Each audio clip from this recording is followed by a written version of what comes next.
melampaui segala akal manusia. Itulah yang memelihara hati dan pikiranmu di dalam Kristus Yesus Tuhan kita. Amin. Salam sejahtera buat Bapak, Ibu, dan saudaraku sekalian. Marilah kita merenungkan firman Tuhan di perayaan Jumat Agung pada hari ini yang tertulis dalam Markus 15. Dimulai dari ayat 22 sampai ayat 32. Markus pasal 15 dimulai dari ayat 22 sampai dengan ayat 32. Kita boleh membaca secara responsoria. Saya mulai dari ayat 22. Mereka membawa Yesus ke tempat yang bernama Golgota, yang berarti tempat tengkorak. Lalu mereka memberi anggur bercampur kepadanya, tapi ia menolak. Kemudian mereka menyalibkan dia. Lalu mereka membagi pakaiannya dengan membuang undi atasnya untuk menentukan bagian masing-masing.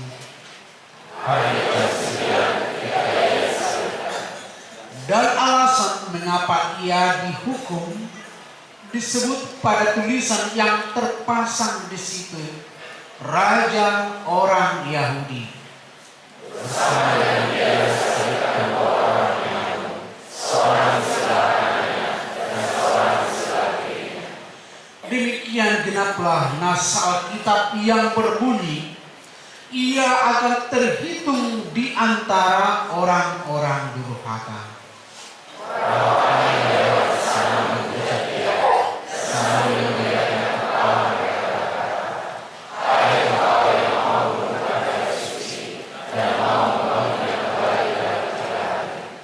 Turunlah dari salib itu dan selamatkan dirimu.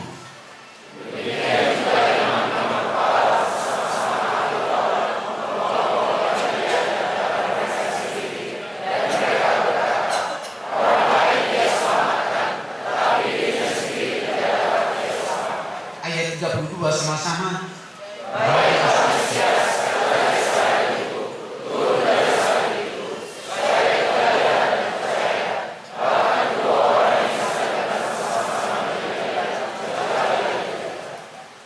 Demikian pembacaan firman Tuhan yang saya kasih Bapak Ibu dalam nama Tuhan Yesus, juga saudara-saudara saya sendiri.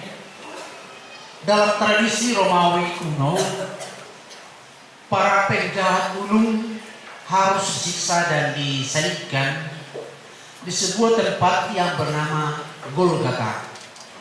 Jadi sebelum Yesus disalibkan, sudah banyak penjahat-penjahat disalibkan di Bukit Golgota. Makanya Golgota disebut Bukit Tengkorak. Bapak Ibu yang dikasihi Tuhan Yesus Kristus, tentang latar belakang kenapa Yesus disalibkan sudah kita ikuti dalam rangkaian Pasion di hari pertama, kedua, dan ketiga, di mana pemerintah Romawi saat itu sangat terganggu dengan kehadiran Yesus. Yesus yang disebut Mesias dianggap sebagai lawan politik yang menentang kekuatan pemerintah Romawi dan dianggap untuk mencoba menghancurkan kekaisaran Romawi. Kemudian satu kubu yang tak kalah kuatnya ketika diperhadapkan dengan Yesus, yaitu pemuka-pemuka agama Yahudi yang sangat terganggu dengan kehadiran Yesus. Mereka melihat bahwa kehadiran Tuhan Yesus semakin memiliki pengaruh yang cukup besar. Dan mereka khawatir karena pengikut Yesus semakin bertambah dari hari ke hari. Sehingga mereka sangat ketakutan apabila suatu hari agama Yahudi ditinggalkan oleh masyarakat Yahudi. Sehingga pemuka-pemuka agama itu berusaha menjerat Yesus dan mencari-cari kesalahan Yesus, dan pada akhirnya mereka harus turut serta dan nekat dan memutuskan untuk menyalibkan Yesus. Pemuka agama itu semakin membenci Yesus ketika Yesus disebut Raja orang Yahudi, dan mereka menempelkan di kepala Yesus itu INRI, tulisan INRI, Yesus Nazarenum Rex Judaism. Inilah Yesus Raja orang Yahudi. Sebenarnya tulisan itu hanyalah sebuah ejekan, mengejek bahwa Yesus itu tidak diakui sebagai Raja Yahudi. Saudaraku yang dikasihi Tuhan Yesus Kristus, coba kita membayangkan seolah-olah kita turut serta dalam arak-arakan mengikuti salib Yesus hari ini. Orang banyak yang berteriak-teriak, yang berjalan dari belakang Yesus ketika Yesus memikul salibnya. Mereka berteriak supaya Yesus disalibkan. Dan Yesus sangat tersiksa sekali, Bapak, Ibu, dan Saudara. Dan di tengah teriknya matahari sampai jam 12 siang, ia dipaksa memikul salib.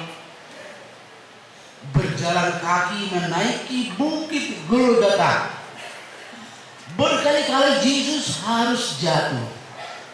Keringatnya bercucuran, badannya berlumuran darah. Dari kepalanya juga darah itu keluar, dan darah itu mengalir menutupi kelopak matanya. Karena ia dicambuki dan dipukuli oleh prajurit-prajurit Romawi itu. Ia berteriak berkali-kali dari ketika dia memikul salib. Ia berteriak dan menahan rasa sakit yang luar biasa. Kerongkongannya menjadi kering karena keringatnya banyak bercucuran dan darahnya sudah semakin banyak keluar. Dan prajurit-prajurit itu memberikan anggur asam ketika Yesus mengatakan dari kayu salib, "Aku haus." Anggur asam diberikan kepada Tuhan Yesus sebagai bentuk penghinaan dan penolakan. Anggur asam itu adalah simbol penolakan. Mereka mencelupkan kain ke dalam anggur asam itu dan mencucukkannya ke mulut Yesus. Saudaraku, berikanlah anggur yang manis kepada Yesus. Berikan anggur yang manis, bukan yang asam. Dengan pelayanan yang tulus di gereja, di rumah, kepada orang tuamu, kepada mertuamu. Jangan berikan anggur yang asam. Jika tidak hormat kepada orang tua, tidak sayang kepada mertua, sesungguhnya kita telah memberikan anggur yang asam seperti prajurit itu. Ketika anak-anak tidak hormat kepada orang tuanya, dia telah mencelupkan anggur yang asam kepada Tuhan Yesus. Karena bagaimana mungkin dia mengasihi Yesus sedangkan orang tuanya, si mertuanya tidak dia kasihi, tidak dia cintai. Dia adalah pembohong besar dan ibadahnya selama ini sia-sia. Saudaraku, siapa yang percaya, siapa yang setia kepada Tuhan Yesus, sesungguhnya mereka adalah anggur yang manis, dan mereka akan dijamu dalam kerajaan surga kelak. Ketika dia akan duduk bersama dengan Yesus dan malaikat-malaikat di surga, mereka akan menikmati anggur yang manis itu. Saudaraku, dan siapa yang menolak Yesus, siapa yang tidak peduli kepada Yesus, tidak peduli dengan pelayanan sosial, tidak peduli dengan orang lain, tidak peduli dengan orang tua. Sesungguhnya mereka adalah anggur yang asam. Mereka telah menjadi anggur yang asam bagi Yesus dan tidak berguna sama sekali. Dan pada akhirnya ketika akhir zaman tiba, mereka akan dibuang ke neraka kepada hukuman yang kekal selama-lamanya. Saudaraku yang dikasihi Tuhan Yesus, beberapa kali Yesus berteriak dari salib dan ucapan-ucapan Yesus di salib. Salah satu di antaranya, ketika Yesus telah meminum anggur yang asam itu, ia mengatakan, sudah selesai. Yesus mati. Nunga maruzung dalam bahasa Batak. Ketika Yesus menyerahkan nyawanya, maka tabir dalam bait suci itu terbelah dua. Ternyata dalam sinagoge, dalam bait suci ada tabir di sini. Di sini ruang yang maha suci, di sini ruang yang kudus, yang suci. Ternyata ada tabir di sini, ada tirai di sini. Ketika Yesus mati, Bapak Ibu, tabir ini terbelah dua. Dalam arti bahwa kita langsung saja kepada Tuhan berurusan. Hidup kita berurusan langsung secara pribadi kepada Tuhan. Tidak lagi dengan melalui para nabi tempat yang maha suci. Dan kita langsung seperti kata Tuhan Yesus, imanmu menyelamatkan engkau. Bapak Ibu yang dikasihi Tuhan Yesus, setelah Yesus mati, terjadilah gempa bumi yang sangat dahsyat sekali. Dan prajurit-prajurit Romawi yang menyalibkan Yesus itu sangat ketakutan. Dan di antara mereka ada yang mengatakan dan akhirnya mengaku, sesungguhnya orang ini adalah anak Allah. Mereka mengaku dengan mulutnya dan mereka bersaksi dengan mulutnya dan mengatakan, sesungguhnya orang ini adalah anak Allah. Bapak Ibu, ketika Yesus sudah mati, gelap gulita menutupi bumi ini. Matahari tidak mau bersinar. Bukan gerhana matahari, tidak sama sekali. Tapi memang matahari tidak mau bersinar. Artinya, ketika Yesus mengatakan Eli Eli lama sabachthani, dalam arti bumi benar-benar hidup tanpa Allah. Bumi benar-benar gelap gulita oleh karena dosa-dosa. Bapak Ibu, gelap dengan kejahatan. Yang saya kasihi, hari ini kita tiba pada perenungan yang mendalam akan firman Tuhan, bahwa kita masing-masing yang hadir di sini, sadarilah dosa-dosamu dan perbuatanmu di hadapan Tuhan. Jangan membenarkan diri, karena kita adalah orang-orang yang berdosa. Tidak ada yang luput dari dosa. Sadarilah, seperti penjahat yang ada, yang ikut tersalib di sebelah kanan Yesus. Dia mengatakan, Tuhan, ingatlah saya bila engkau sudah sampai di surga. Dia tahu diri. Dia menyadari bahwa Yesus tersalib karena dirinya juga. Dia mengatakan, Tuhan, ingatlah saya bila engkau datang sebagai raja, bila engkau sudah di surga. Dia menyadari dirinya bahwa dia orang yang sangat-sangat berdosa. Penjahat sebelah kanan Yesus mewakili kita yang hadir di sini, mewakili saya, karena dosa saya juga banyak sekali. Dosa Bapak Ibu juga termasuk juga banyak, karena semuanya kita berdosa. Bahwa penjahat sebelah kanan Yesus telah mewakili suara kita hari ini, saat ini juga. Tuhan, katakan dalam hatimu, ingatlah saya ketika engkau sudah sampai di surga. Saya tidak mau hidup sia-sia dan mati sia-sia. Saya ingin di dalam Yesus, dalam kematiannya, Saya ingin bersama Yesus dalam kebangkitannya. Saudaraku yang dikasihi Tuhan, satu lagi penjahat sebelah kiri Yesus sama sekali tidak tahu diri.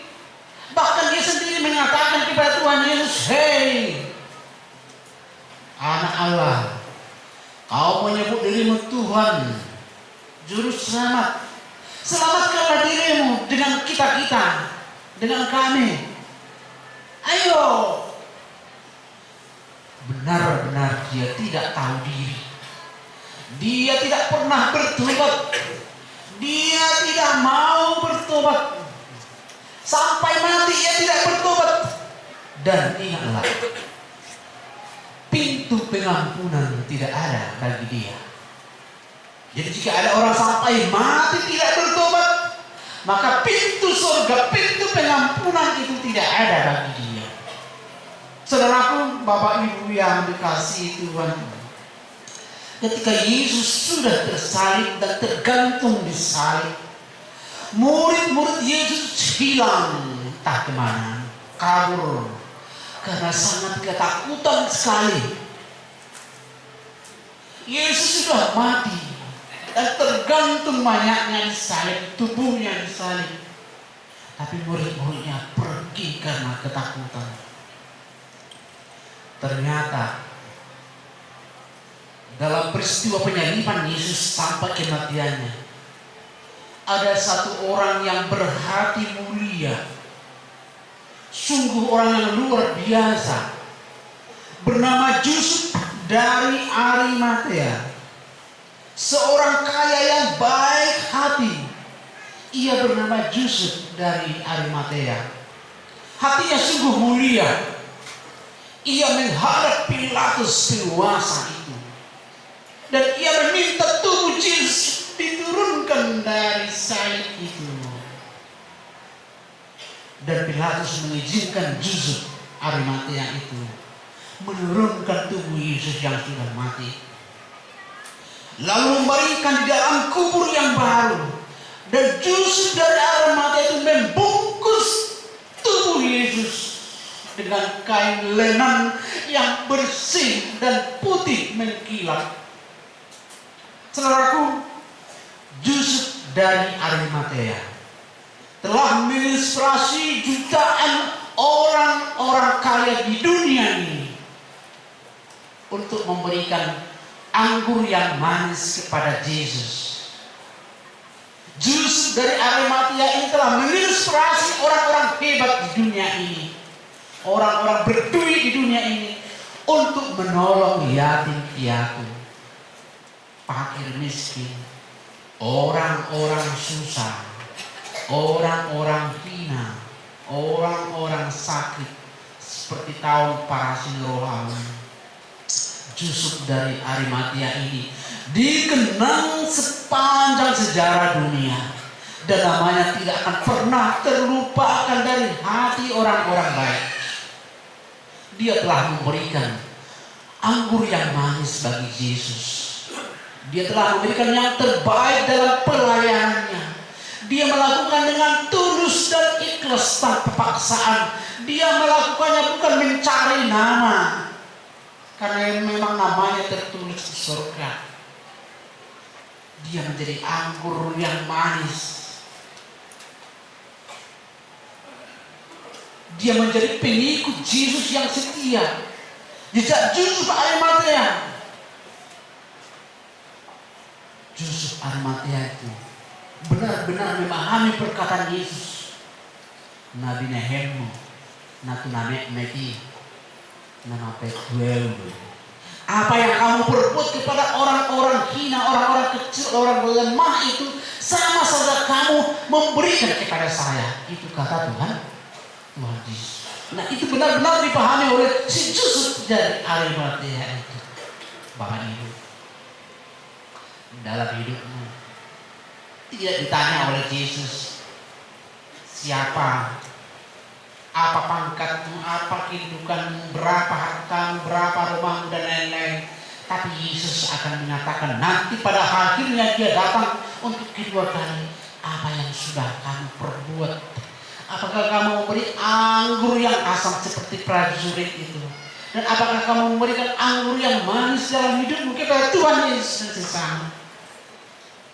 Bapak Ibu, saudaraku yang dikasihi Tuhan Yesus, sengsara dan kematian Yesus merupakan bukti nyata cinta kasihnya kepada saya, kepada Bapak, kepada Ibu, kepada adik-adik saya, remaja, naposo yang hadir di sini. Cinta kasihnya, bukti cintanya kepada kita, bahwa dia mati untuk kita. Dia menjadi sahabat sejati yang rela berkorban untuk kita semuanya. Dia adalah ale-ale sumurung. Dia tidak pernah berpindah dari kita. Hatinya selalu kepada kita semua yang hadir di sini.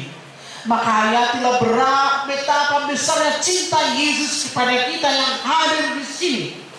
Jika kita mengaku dengan mulut bahwa Yesus itu Tuhan dan Juru Selamat, maka ikutilah jejak kaki Yesus. Hidup bersama Yesus, mati bersama Yesus, dan akan bangkit nanti bersama Yesus. Itulah sesungguhnya pesan Paskah bagi kita, pesan Paskah dan Paskah. Hidup bersama-sama dengan Yesus, mati bersama-sama dengan Yesus dalam Yesus, dan akan bangkit seperti Yesus, dan akan naik ke surga seperti Yesus. Saudaraku, dalam nama Tuhan Yesus, mari jangan salibkan Yesus dengan perbuatan-perbuatan yang tidak benar. Tapi mari kita semua yang hadir di sini merenungkan bahwa Tuhan Yesus tersalib karena perbuatan saya, dan saya akan berusaha untuk mengikuti jejak kaki Yesus. Dan saya tidak mau hidup saya ini sia-sia, dan saya nantinya tidak akan mau mati sia-sia. Saya ingin bersama-sama dengan Yesus. Saya ingin ikut Yesus hari ini dan selama-lamanya. Apapun yang terjadi, saya tidak akan tinggalkan Yesus seperti murid-murid. Saya akan di dalam Yesus. Apapun yang saya rasakan saat ini, apapun yang terjadi besok, saya tidak tahu, tapi saya tidak akan pernah meninggalkan Yesus. Amin. Kita berdoa. Bapa di dalam surga, pada hari ini perayaan Jumat Agung ini kami diingatkan kembali bahwa cinta kasih-Mu sangat terbukti oleh karena darah anak-Mu Yesus yang mati tersalib bagi kami. Cinta kasih-Mu sangat terbukti dalam kehidupan kami, di mana kami akan saling mengasihi, dan kami akan menjadi orang-orang yang hebat dan berhati mulia seperti Yusuf dari Arimatea itu. Bapa dalam surga, ajarilah kami memiliki keberanian, memegang teguh komitmen sebagai pengikut Yesus, menjadi Kristen yang militan, tidak takut-takut dan pelin-pelan seperti murid-murid Yesus yang lari dari kenyataan hidup.